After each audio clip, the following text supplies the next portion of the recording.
মই বৰ ভাগি পৰোঁ কেতিয়াবা বহুতৰ মাজতো কিয় জানো অনুভৱ মোৰ চিৰকাল অকলশৰীয়া।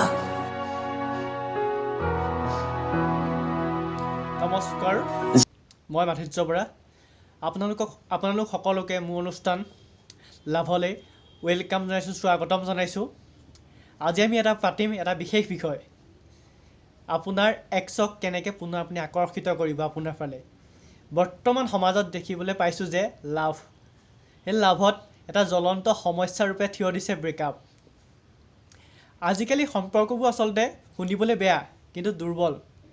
এই সম্পৰ্কবোৰত থাকে মাত্ৰ সন্দেহ, জ্বলন, এইবোৰৰ কাৰণে আমি সঘনাই দেখোঁ ব্ৰেকআপ। ইয়াৰ মূল কাৰণেই হৈছে বুজাবুজিৰ অভাৱ। এজনে আনজনক বুজি নাপায়, এজনে আনজনক বিশ্বাস কৰিবলৈ অলপ অসুবিধা পায়।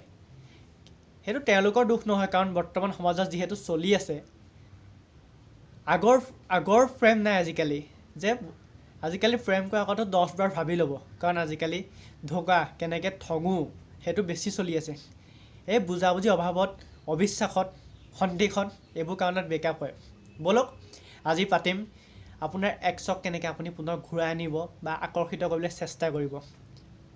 আপুনি যেতিয়া আপোনাৰ ব্ৰেকআপ হয়, বিভিন্ন কাৰণত ব্ৰেকআপ হ'ব পাৰে। যেতিয়া আপুনি আপোনাৰ এক্সৰ লগত, ছোৱালী হওক বা ল'ৰা হওক, যেতিয়া আপোনাৰ ব্ৰেকআপ হয় তেতিয়া কি কৰে? প্ৰথম দিনাতো আপুনি তাইক ব্ৰেকআপ দি ফোন চোন অফ কৰিব, তাইক কানেকশ্যন নকৰিব। তাৰ পিছদিনা তেতিয়া আপোনাৰ তাইলৈ মনত পৰিব বা তাৰলৈ মনত পৰিব, তেতিয়া তাইক আপুনি কি কৰে? মেছেজ কৰে, কল কৰে।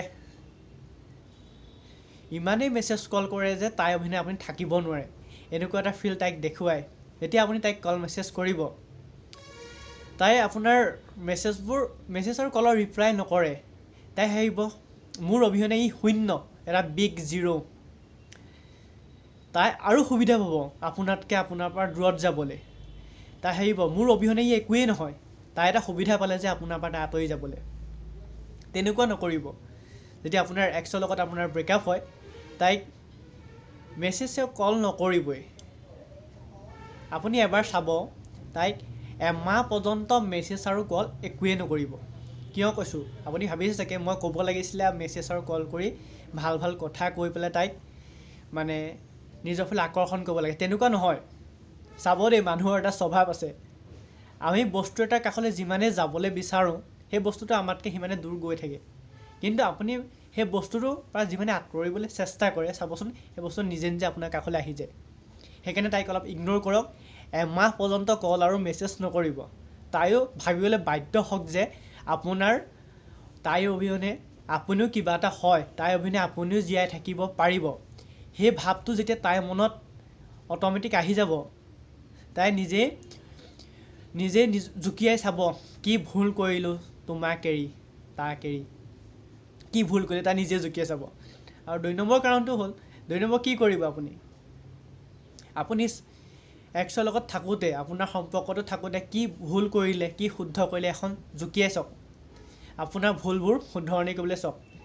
আপুনি এক্সক বেয়া ব্যৱহাৰ কৰিলে নে, এক্সক আপুনি নিজৰ মতে চলাবলৈ ব্যৱহাৰ কৰিলে।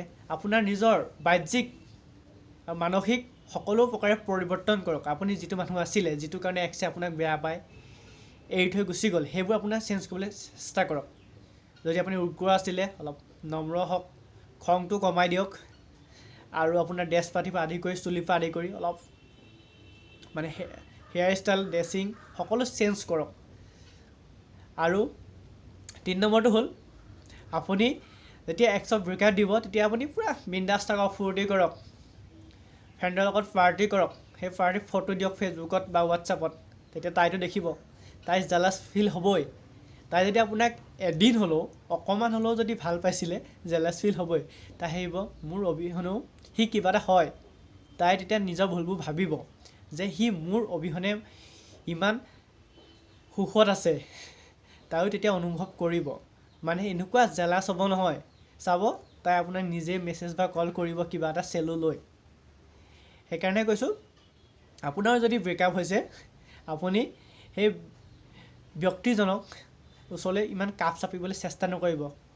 অতি কমেও এমাহ, এমাহ দিন তাইক কোনো কণ্টেক্টত নাৰাখিব, ডিষ্টাৰ্বই নকৰিব। আৰু এটা কথা দেই, যেতিয়া আমি এটা ৰিলেশ্যনত থাকোঁ তেতিয়া আপোনাৰ কাৰণে GF জনী বয়ফ্ৰেণ্ডটো সকলো তাহাঁতৰ কথা কোনোবাই যদি বেয়াকৈ কয় নহয় মাৰি দিব, বেয়াকৈ কৈ দিব, তেনেকুৱা আৰু তাহাঁতৰ কথা মানে একো বেয়াকৈ শুনিবই নোৱাৰে।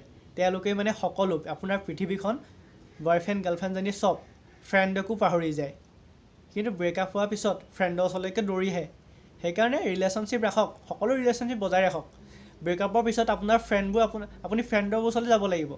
চ' ফ্ৰেণ্ড সদায় দৰকাৰী।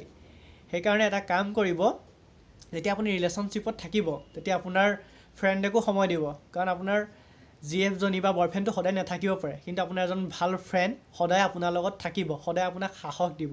সেইকাৰণে ফ্ৰেণ্ডকো অলপ টাইম দিব। আৰু এটা ৰিলেশ্যনশ্বিপ মজবুত কৰিবলৈ বিশ্বাসটো লাগিব। এই বিশ্বাস যদি নাথাকে ৰিলেশ্যনশ্বিপ কেতিয়াও জীয়াই নাথাকে। ভাল পাওক, ইয়াৰ পৰা ভাল পাওক। এনেই আৰু উৰি নুফুৰিব ৰিলেশ্যনশ্বিপ হ'ল। আৰু আপোনাৰ যেতিয়া আপুনি ৰিলেশ্যনশ্বিপত থাকিব আপোনাৰ যিজনী GF বা বয়ফ্ৰেণ্ড আছিলে তাইক পূৰা টাইম দিয়ক, মুক্ত মানে থাকিব দিয়ক। চাব আপোনাৰ ব্ৰেকআপেই নহয়, আৰু যদি ব্ৰেকআপ হয় আপোনাকতো মই ক'লোৱেই কি কি কৰিব লাগিব, এইকেইটা কৰি চাওকচোন। আপোনাৰো যদি ব্ৰেকআপ হৈছে তেতিয়াহ'লে আপুনি আপোনাৰ ব্ৰেকআপত কি কৰে আমাক কমেণ্টত জনাবচোন। আৰু যদি কিবা জানিব বিচাৰে লভ সম্পৰ্কে মোক ক'ব, আৰু যদি মোৰ কিবা ভুল হৈছে আঙুলিয়াই দিব। আৰু শেষত মই থেংকছ ক'ব বিচাৰোঁ সীমা গগৈক। তাই মোৰ এই বিষয়ত বহুত সহায় কৰিছে, কেনেকৈ মই বনাম তাৰ ওপৰত বহুত মোক সহায় কৰিছে, কি কি কৰিব লাগে বহুত সহায় কৰিছে। আৰু সীমা থেংক ইউ, তাই মোৰ ভাল ফ্ৰেণ্ড, তাইক মই থেংক ইউ কৈছোঁ। আৰু সকলোৱে আপোনালোকে মোৰ ভিডিঅ'টো চাব, যদি কিবা ভুল হয় দেখুৱাই দিব, মই বেয়া নাপাওঁ, মোৰ মানুহে, মোৰ ভুল হ'ব পাৰে। আৰু কিবা যদি থাকে লাভৰ বিষয়ে জানিব বিচাৰে কমেণ্টত ক'ব। আৰু আপোনাৰ ভিডিঅ'টো যদি ভাল পালে আপোনাৰ ফ্ৰেণ্ডৰ মনত শ্বেয়াৰ কৰি দিয়ক। ছাবস্ক্ৰাইব কৰিবলৈ আজিও নকওঁ, কাৰণ আপোনালোকে নেট খৰচ কৰি ভিডিঅ'টো চাই। যদি ভাল পায় ছাবস্ক্ৰাইব কৰি দিব, তেতিয়া আপোনালোকৰ আশীৰ্বাদ আৰু মৰমত আমি এটা ভিডিঅ' বনাবলৈ উৎসাহ পাওঁ, সাহস পাওঁ। আপোনালোকে আমাৰ সাহস। ধন্যবাদ। ভিডিঅ'টো চাই থাকিব। মই বৰ ভাগি পৰোঁ কেতিয়াবা, বহুতৰ মাজতো কিয় জানো অনুভৱ মোৰ চিৰকাল অকলশৰীয়া।